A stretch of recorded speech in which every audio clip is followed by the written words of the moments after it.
profil et risque identiques, obtenir des prix d'assurance similaires pour les hommes comme pour les femmes.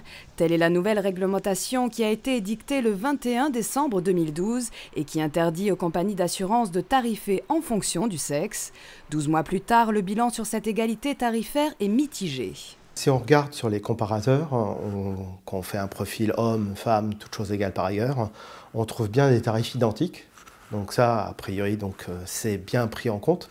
Par contre, si on regarde un peu plus en détail, ce qu'on constate, c'est qu'il n'y a pas forcément la même liste d'assureurs qui fournissent des tarifs pour les hommes et pour les femmes.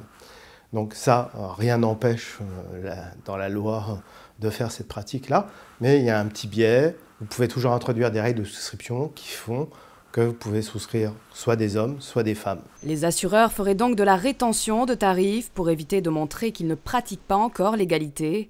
Une stratégie parmi tant d'autres pour continuer à tarifer selon le genre. Sans que ça soit vraiment des stratégies, il existe des variables autres que le sexe qui permettent de discriminer de façon simple. Et des autres variables qui sont disponibles, c'est le véhicule. Comme on le sait, les hommes, les femmes, les jeunes en particulier n'utilisent pas forcément les mêmes véhicules.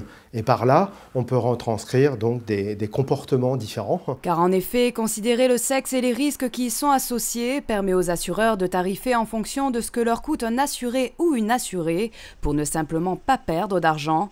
Une invariable recherche de profit qui prend le dessus sur l'abolition de la discrimination tarifaire.